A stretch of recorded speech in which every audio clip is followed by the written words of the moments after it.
السلام عليكم ورحمة الله تعالى وبركاته. مرحبا بالجميع وتحية إليكم من جديد. برنامج اليوم هو برنامج مهم سوف نتطرق فيه إلى الانتخابات الرئاسية الأمريكية، وبالطبع هذا يهم كل من هو مهاجر بأمريكا والذين هم مقبلون على الهجرة إلى الولايات المتحدة. إذن هناك نقاط مهمة سوف نتطرق لها في البرنامج، ولا بأس إن استفدتم من البرنامج أن تقوموا بمشاركته مع الأصدقاء والأحبة، هذا كله لكي تعم الفائدة. ولا تنسوا أن تشتركوا في القناة. إذن التساؤل المهم الذي يطرح: هل سوف يؤثر انسحاب الرئيس جو بايدن؟ وبالطبع الرئيس فعلا انسحب من الترشح لرئاسة جديدة بالولايات المتحدة الأمريكية. ونؤكد هناك تساؤل مهم ومهم: هل سوف يؤثر هذا على الهجرة عامة إلى الولايات المتحدة؟ سوف نجيب بالواضح وبصريح العبارة كما وضحنا سابقا عبر القناة. ممكن أن تقوموا بالعودة إلى هذا البرنامج والمتعلق كذلك بالانتخابات الرئاسية، وتطرقنا فيه عن هل سوف يؤثر دونالد ترامب في حالة فوزه برئاسة البيت الأبيض على الهجرة إلى الولايات المتحدة. وهذا البرنامج بالطبع إن تابعتموه سوف تستفيدوا أكثر وأكثر.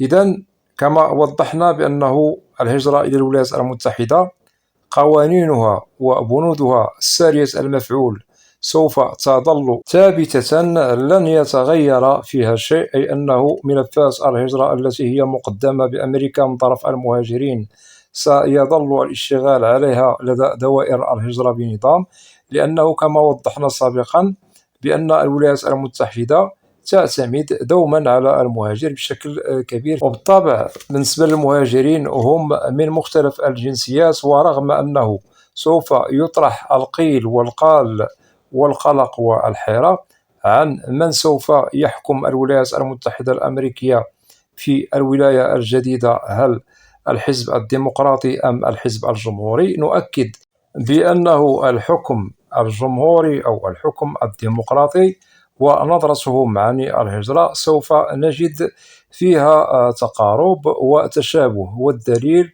من هذا أنه الرئيس السابق ترامب حكم سابقا الولايات المتحدة الأمريكية، وبالطبع هو ينتسب إلى الحزب الجمهوري ولم يغير شيء في مسار الهجرة عند حكمه لأمريكا. ونؤكد نفس الشيء الرئيس الحالي جو بايدن الذي اقتربت ولايته وحكمه من نهايته بأمريكا، وكذلك هذا الرئيس أي جو بايدن لم يغير شيئا فيما يتعلق بشؤون الهجرة. إذن الحزبين سواء الجمهوري والديمقراطي لهما رؤية متقاربة ومتشابهة من حيث النظرة والرؤية على قانون الهجرة الأمريكي.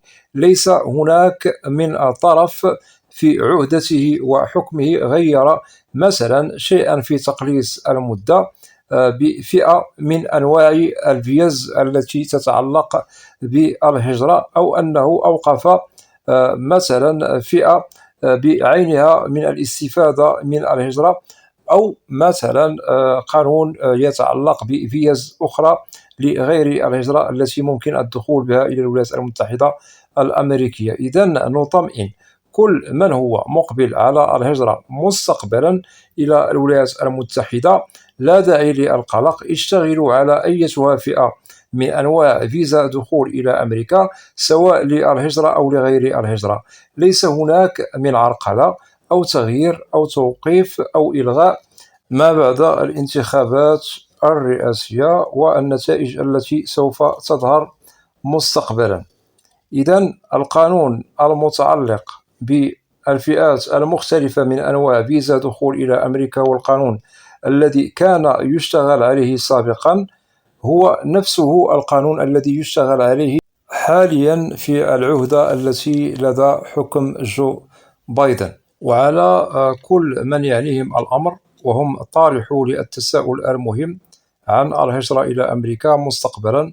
هل سوف تتأثر الهجرة بالحكم الجديد بأمريكا؟ وبالطبع التساؤل المحير للكثير هو في حالة أنه حكمت الولايات المتحدة بالحزب الجمهوري والذي يترأسه الرئيس السابق ترامب.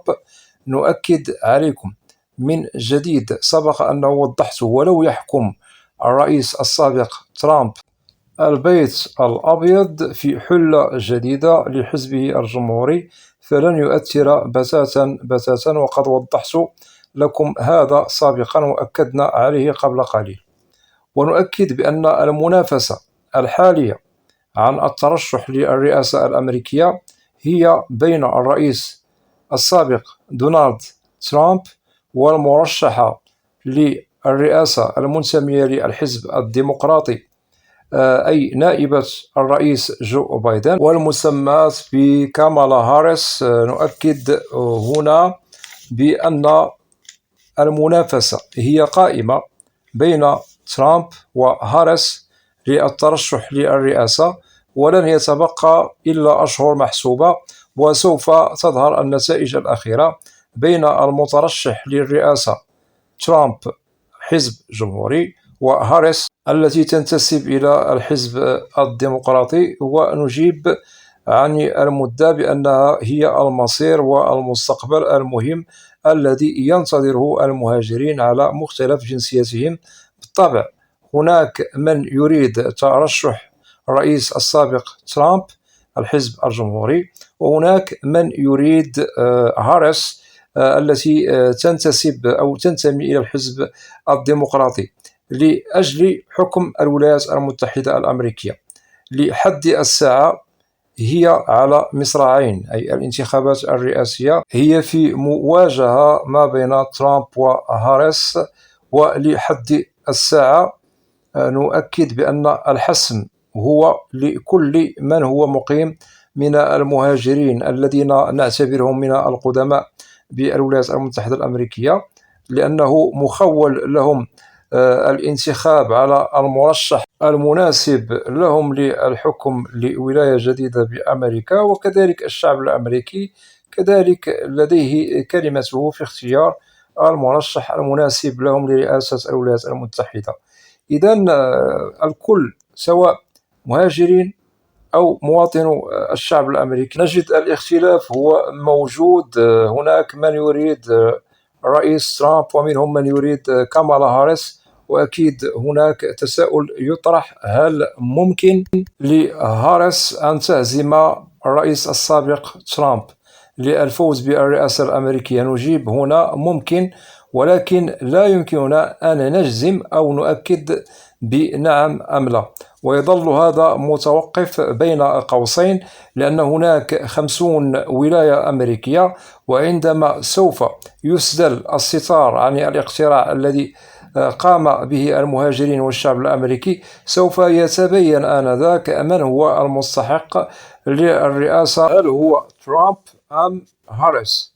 وكذلك نؤكد محتمل في حالة الأمور المتعلقة جرت لصف الحزب الديمقراطي، بالطبع هنا المترشحة البارزة لحكم الولايات المتحدة سوف تتصدرها نائبة الرئيس جو بايدن الحالي، وبالطبع هاريس هي من سوف تحكم الولايات المتحدة الأمريكية. بالطبع الحزب الديمقراطي ممكن أن يحكم لولاية جديدة بعد الرئيس الحالي جو بايدن، ورغم أن جو بايدن انسحب من الترشح للرئاسة الأمريكية، وهذا عائد لعامل السن ورؤيته للسياسات الخارجية والداخلية الأمريكية، مما استدعى منه أنه يوافق على الانسحاب من الترشح من جديد للرئاسة الأمريكية. ولكن هناك نائبته التي يشهد لها بالكفاءة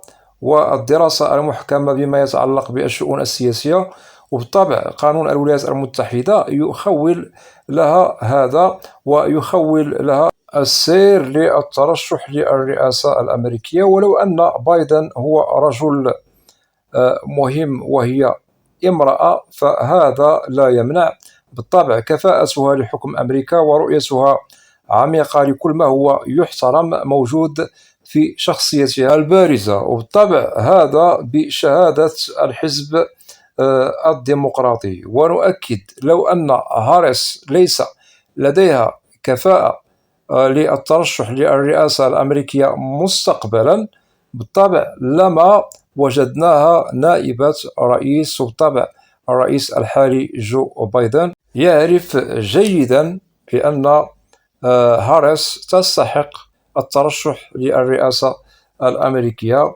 وبالطبع هنا بايدن وهاريس هم ينتميان للحزب الديمقراطي نفسه.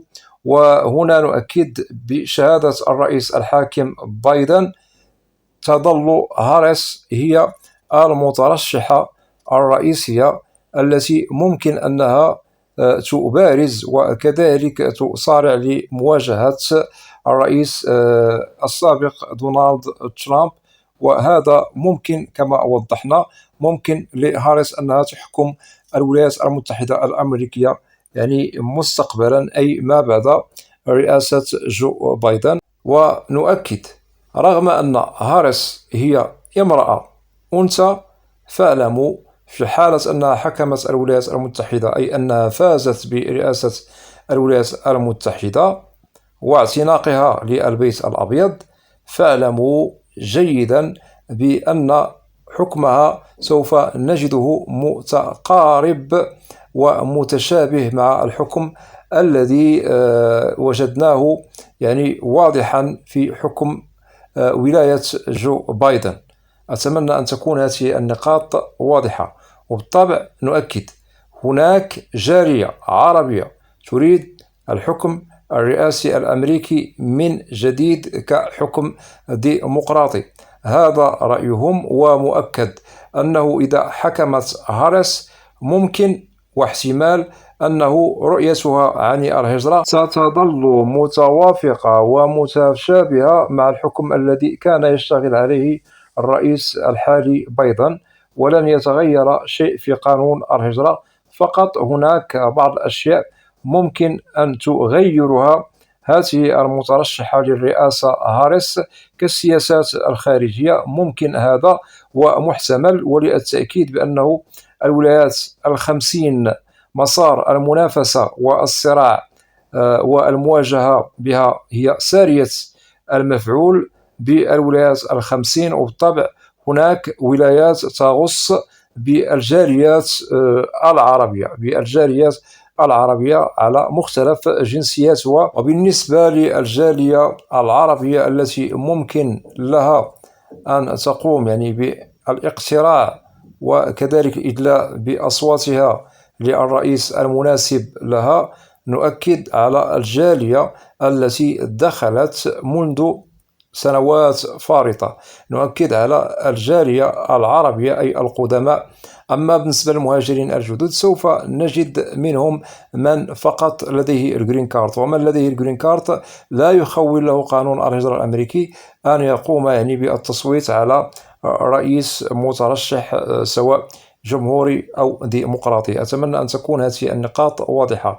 إذن بالنسبة للولايات الخمسين سوف نجد جالية عربية متواجدة بها، ولكن هناك ولايات معروفة بالطبع من ضمنها ولاية ميشيغان، ولاية بنسلفانيا، ولاية نيويورك، ولاية واشنطن، ولاية كاليفورنيا، ولاية إلينوي، وولاية ماساتشوستس، ولاية تكساس، ولاية ديلاور، وولاية أنديانا، ولاية نيوجيرسي، وولاية فلوريدا، وولاية ويسكنسن. وهناك ولاية أريزونا، ماسيسيبي، وولاية ألاباما، وكذلك هناك ولاية أركانساس، ولاية كونتيكت، وهناك ولاية نيو هامشير، وولاية أوهايو، ولاية لويزيانا، وكنتاكي، وولاية ميرلاند، وهناك ولاية جورجيا، وولاية مينيسوتا، ولاية مونتانا، ولاية نيفادا، وولاية كولورادو، وولاية أوريغون، وولاية كارولاينا، هناك الجنوبية والشمالية، ولا ننسى ولاية تينيسي، وولاية فيرجينيا، ولاية وايومينغ، وولاية فيرمونت، وولاية داكوتا الجنوبية والشمالية، وهناك ولاية رود آيلاند، وولاية نيو مكسيكو، وولاية مازوري، ولاية مان، وهناك ولاية كانساس، وولاية أيوا، وولاية ألاسكا، ولا ننسى ولاية هاواي، وهناك بعض الولايات الأخرى لم أذكرها. المهم ذكرنا لكم بأن هذه الولايات جميعها سوف نجد بها جالية عربية، ولكن نؤكد أن هناك ولايات بها جاليات عربية من الجالية التي دخلت منذ سنوات فارطة، ونؤكد على المهاجرين القدماء وهم لديهم عائلة بأمريكا. وبالطبع أكدنا لكم على ولاية ميشيغان، وولاية بنسلفانيا، نيويورك، نيوجيرسي، ولاية كاليفورنيا، وهناك ولاية إلينوي، ماساتشوستس. هذه الولايات بها جالية عربية كبيرة، ولا ننسى ولاية واشنطن. إذا كل هذه الولايات بالطبع الصراع والمواجهة ما بين الرئيس ترامب والرئيسة كذلك المترشحة هاريس تظل المواجهة بينهم والصراع يعني موجود إلى أن نصل إلى نقطة الفصل والحسم، وسوف يسدل الستار يعني مستقبلا بالطبع بعد أشهر. ونؤكد هنا بأن الهجرة كما ذكرنا وشؤونها ستظل ثابتة رغم انسحاب الرئيس بايدن عن الرئاسة يعني أو الترشح للرئاسة مستقبلا، فهنا نائبته ممكن أن تصعد صعودا يليق بالحزب الديمقراطي لحكم الولايات المتحدة كحكم جديد ممكن أنه يخدم الهجرة والمهاجر على العموم إلى الولايات المتحدة. وننصح بعدم القلق على مستقبل الرئاسة الأمريكية ومن سوف يحكم أمريكا من جديد، سواء حزب جمهوري أو ديمقراطي. وكما أكدنا وذكرنا سابقا عبر القناة ونؤكد عليه من جديد في برنامج اليوم، من يستحق حكم الولايات المتحدة الأمريكية بالطبع نتمنى أنه يخدم الهجرة والمهاجر بالولايات المتحدة الأمريكية على مختلف أصنافها وأنواعها وفئاتها. وأعدكم بأنني سوف أتابع يعني مرحلة بمرحلة خطوة بخطوة الانتخابات الرئاسية الأمريكية، وسوف أتطرق لنقاط مهمة فقط هي تصب فيما يطرح ويتعلق بالمهاجر، وسوف أسلط الضوء على كل صغيرة وكبيرة تتعلق على المهاجرين المقيمين حاليا بالولايات المتحدة الأمريكية. هل هناك يعني مستقبلا يعني أشياء مهمة سوف تخدم المهاجر، وكذلك الذين هم ينتظرون يعني ملفاتهم تدرس لدى دوائر الهجرة إلى غير ذلك. هذا كله سوف أوضحه لكم في حلقات بالطبع لكي نتابع معا الإجراءات التي تتعلق بالانتخابات الرئاسية الأمريكية، وأتمنى أن تكونوا جميعكم في الموعد. وأتمنى في حالة أنه استفدتم من البرنامج أن تقوموا بمشاركته مع الأصدقاء والأحبة، هذا بالطبع لكي يستفيد الكل، وهذا سوف يظل دائما في ميزان حسناتكم. وأنتظر بالطبع كل ما هو مهم يتعلق بالمهاجرين المقيمين بالولايات المتحدة. وهنا نؤكد على الذين هم مهاجرين قدماء، في حالة أنكم لديكم رؤية صائبة عن الرئيس المناسب لكم فلا بأس أن تقوموا يعني بوضع تعليق عبر القناة تشاركنا أو تشاركون كل ما هو مهم ومرتقب مستقبلا عن النظرة الصائبة والرئيس الذي هو يناسبكم. هذا سوف نشاركه كذلك مع الإخوة المهاجرين الجدد والذين هم مقبلون على الهجرة إلى الولايات المتحدة الأمريكية. ولا بأس في حالة أنت مهاجر أو مهاجرة توضحوا لنا الولاية التي أنتم مقيمون فيها حاليا، وبالطبع هؤلاء المهاجرين سوف نجد لديهم الجنسية الأمريكية، لأنه كل من لديه الجنسية الأمريكية وتحصل على جواز السفر الأمريكي يحق له الاقتراع والتصويت على الرئيس المناسب له أو المناسبة لها، سواء حزب جمهوري أو حزب ديمقراطي. إذن هنا لا بأس أن تشاركنا كل ما هو مهم والذي يتعلق بمستقبلكم بالولايات المتحدة الأمريكية. وهذا بالطبع سوف نشاركه مع الإخوة والأخوات في حلقات عن الانتخابات الرئاسية الأمريكية عبر القناة، وأتمنى أن تكونوا جميعا في الموعد. وأتمنى من الإخوة والأخوات الذين لا زالوا لم يشتركوا في القناة، أدعوكم للاشتراك في القناة وتفعيل زر الجرس ليصل إليكم كل جديد. ولا تنسوا أن تدعمونا دائما بلايك لكي نصل إلى أكبر نسبة من المشاهدة. وبالنسبة للقناة محتواها كامل وشامل عن الهجرة والمهاجر إلى الولايات المتحدة الأمريكية بشكل عام وكتعريف. وأود أن أشكر جزيل الشكر كل الإخوة والأخوات الذين يقومون بوضع تعاليق محترمة بالقناة. مرحبا بكم جميعا بأسمائكم، وأسألكم الدعاء، وإلى لقاء قريب بإذن الله. والسلام عليكم ورحمة الله تعالى وبركاته.